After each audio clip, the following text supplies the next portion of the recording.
Assalamualaikum warahmatullahi wabarakatuh.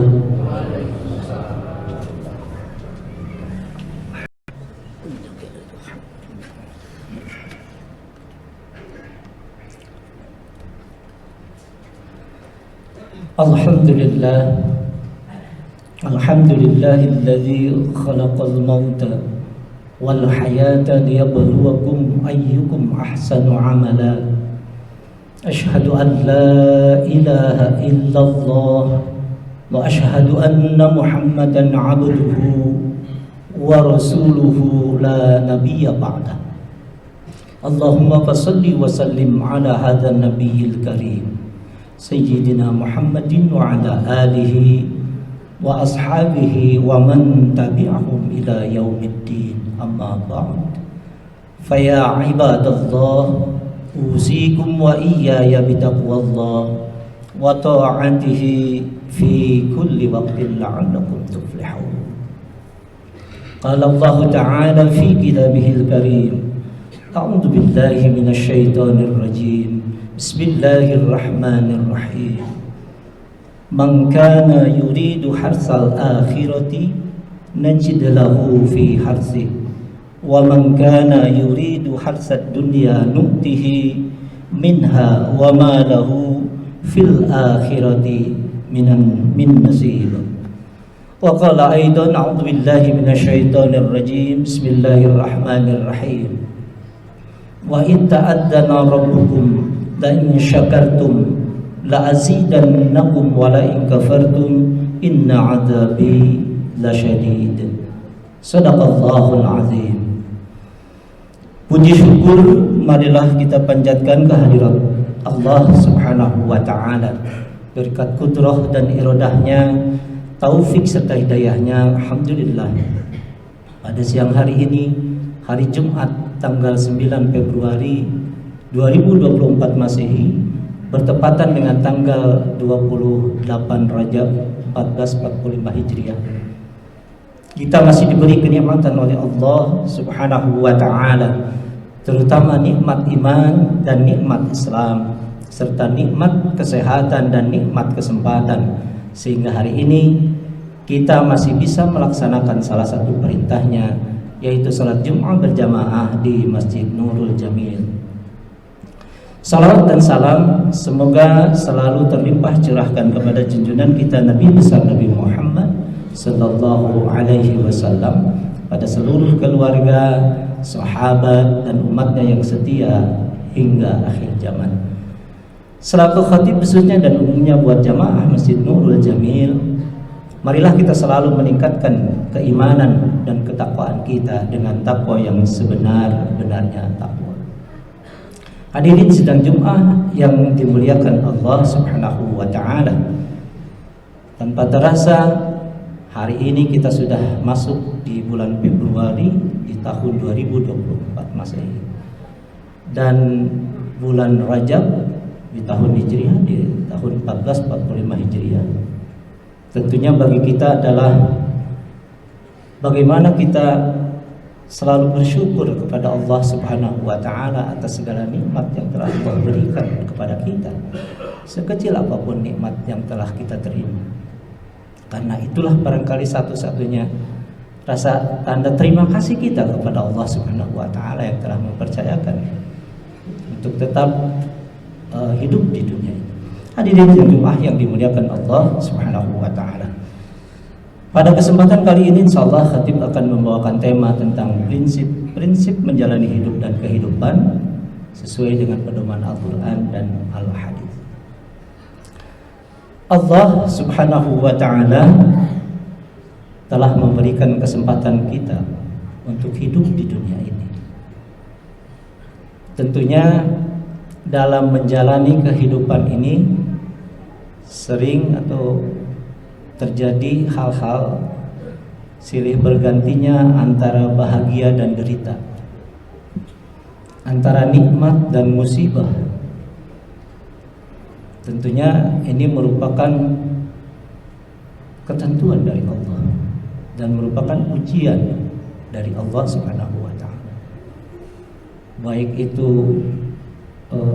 kebahagiaan lalu penderitaan, itu juga ujian dari Allah. Karena esensi hidup itu adalah mengatasi berbagai macam masalah. Setiap manusia pasti memiliki masalah, sekecil apapun atau besar kecilnya sebuah masalah tergantung dari orang yang menanggapinya. Permasalahan itu bisa kecil kalau segera diselesaikan. Permasalahan itu bisa besar kalau misalnya dari masalah kecil tidak pernah dicarikan solusi. Makanya dalam hidup ini kalau ada sebuah masalah sekecil apapun, cepat cari solusinya agar dalam mengarungi kehidupan ini akan terbebas dari permasalahan. Hadirin Jumat yang dimuliakan Allah Subhanahu wa taala. Karena pada hakikatnya kehidupan ini adalah berjuang untuk mengatasi berbagai macam persoalan. Makanya dalam kesempatan kali ini ada beberapa prinsip yang harus dimiliki oleh seorang mukmin, seorang muslim. Kita ingat bahwa dunia ini hanya tempat persinggahan. Dunia ini adalah tempat menanam bagi orang-orang mukmin.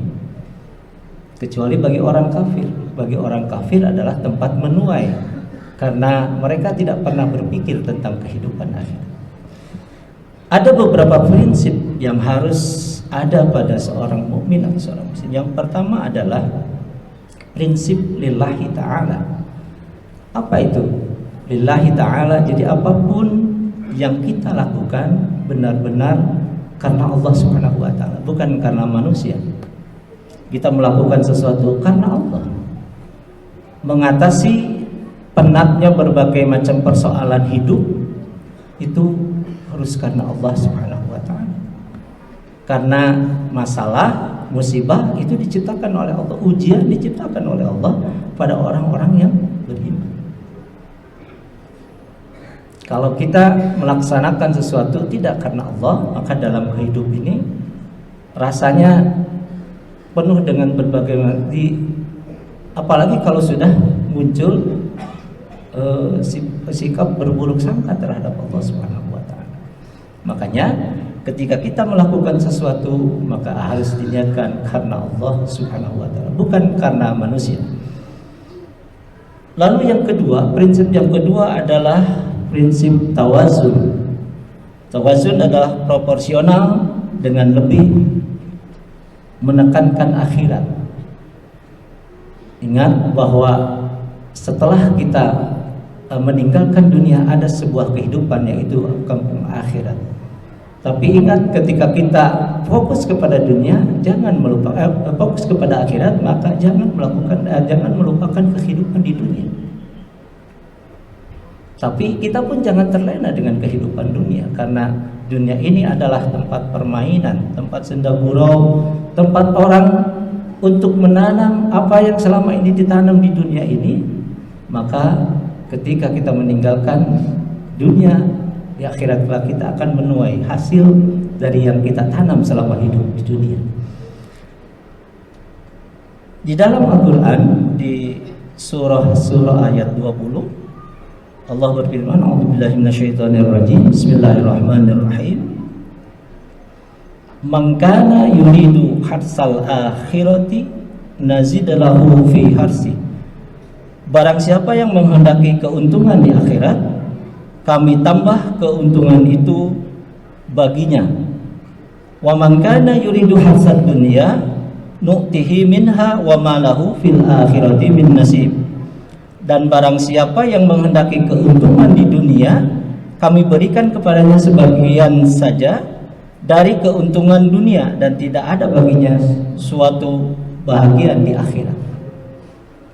Ayat ini menjelaskan bahwa kita hidup di dunia, tapi ingat, fokus kita adalah kehidupan akhirat. Jadi selama kita hidup di dunia, apa yang harus kita lakukan, apa yang harus kita tanam? Tentunya berbagai macam amal soleh kita yang akan kita bawa nanti, akan kita tuai hasilnya setelah kita meninggalkan dunia. Jadi kampung akhirat itu merupakan fokus kita setelah kita meninggalkan dunia.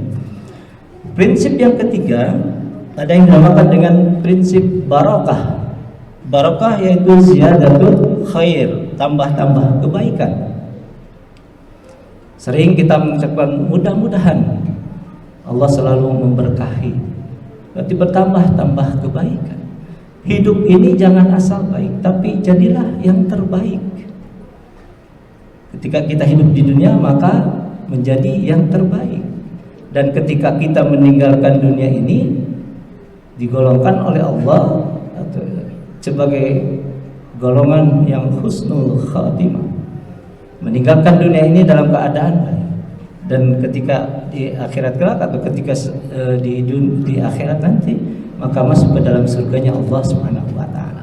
Rugi rasanya kalau misalnya kita banyak beramal, banyak melakukan kebaikan-kebaikan, tapi ketika meninggalkan dunia ini termasuk ke dalam su'ul khatimah. Tapi kita harus sering berdoa, golongkan kita sebagai orang-orang yang husnul khatimah. Hadirin jamaah yang dimuliakan Allah Subhanahu wa taala. Lalu prinsip yang keempat ada yang dinamakan dengan prinsip qanaah.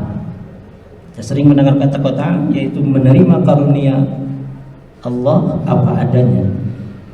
Allah memberikan nikmat, memberikan rezeki itu sudah sesuai dengan takarannya. Allah khawatir kalau misalnya manusia diberikan rezeki yang melimpah, yang banyak, itu akan melupakan kepada Allah Subhanahu kepada pencipta, kepada sang pemberi. Makanya Allah memberikan rezeki, nikmat dan segala macam itu sudah sesuai dengan takaran. Kita bisa seperti ini karena memang Allah sudah menentukan kita seperti itu. Jangan sekali-kali kita berburuk sangka kepada Allah Subhanahu wa taala, apalagi mengucapkan Allah tidak adil. Kenapa kebahagiaan itu selalu diberikan kepada orang lain, tidak kepada kita? Lalu prinsip yang kelima adalah prinsip syukur nikmat. Di dalam Quran surah Ibrahim, a'udzubillahi minasyaitonir rajim, wa itta'adzana rabbukum la in syakartum la azidannakum wa la in kafartum inna 'adzabi lasyadid. Ketika kamu bersyukur maka Allah akan menambah rezeki. Ketika kamu kufur maka Allah akan mengazab.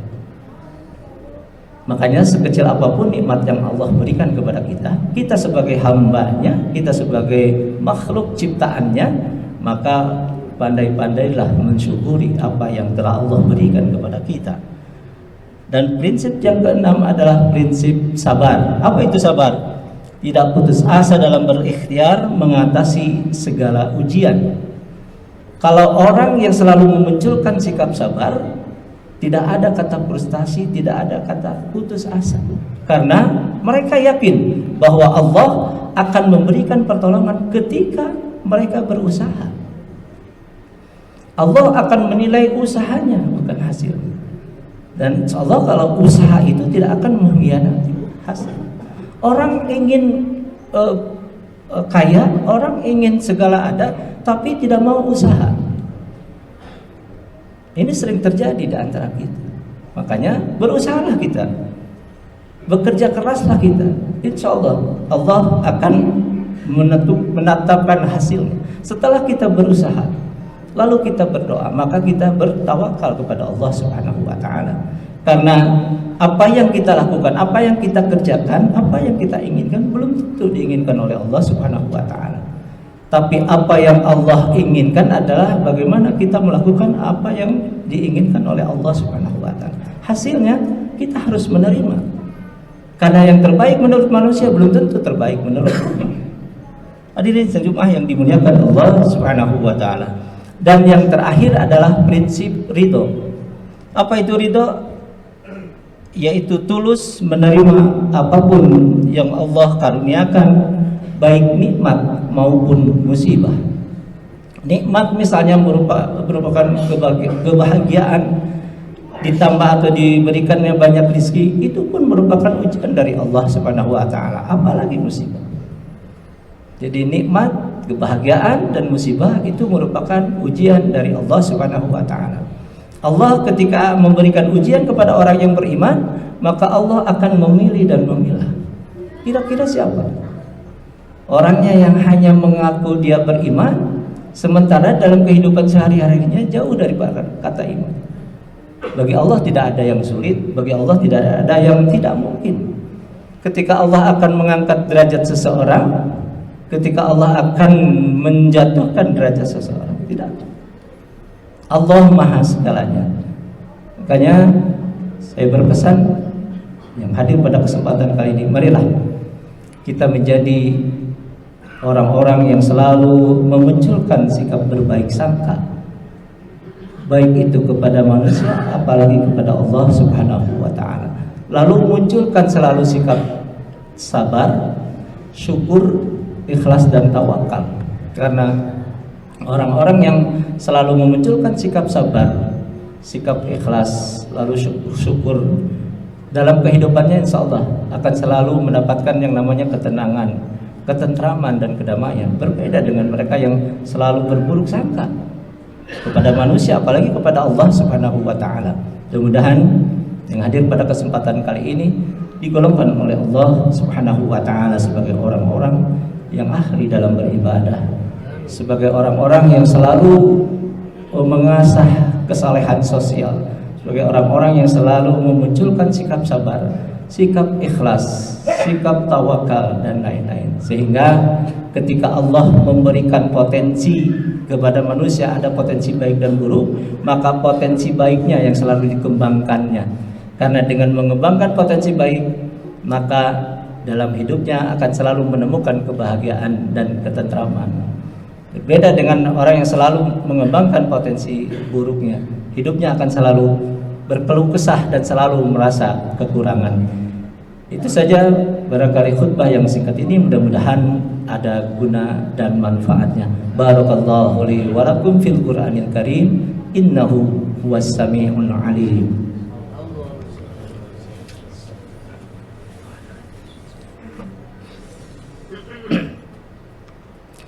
Alhamdulillah, nahmaduhu wa nasta'inuhu wa nastaghfiruh wa na'udzu billahi min syururi anfusina wa min sayyiati a'malina. May yahdihillahu fala mudhillalah wa may yudlilhu fala hadiyalah. Asyhadu an la ilaha illallah wa asyhadu anna Muhammadan 'abduhu wa rasuluhu la nabiyya ba'dah. Innallaha wa malaikatahu yusalluna 'alan nabi ya ayyuhalladzina amanu sallu 'alaihi wa sallimu taslima. Allahumma shalli wa sallim wa barik, amin ya rabbal alamin. Allahumma ighfir lil muslimina wal muslimat wal mu'minina wal mu'minat al ahya'u minhum wal amwat ya qadiyal hajat. Allahumma inna nas'aluka ridhaka wal jannah wa na'udzu bika min sakhatika wan nar. Rabbana hab lana min azwajina wa dhurriyyatina qurrata a'yun waj'alna lil muttaqina imama. Rabbana zalamna anfusana wa illam taghfir lana wa tarhamna lanakunanna minal khasirin. Rabbana la tuzigh qulubana ba'da idh hadaitana wa hab lana min ladunka rahmah innaka antal wahhab. Rabbana atina fid dunya hasanah wa fil akhirati hasanah wa qina adzaban nar wa adkhilnal jannata ma'al abrar ya aziz ya ghaffar ya rabbal alamin. Subhana rabbika rabbil izzati amma yasifun wa salamun alal mursalin walhamdulillahi rabbil alamin. Assalamualaikum warahmatullahi wabarakatuh.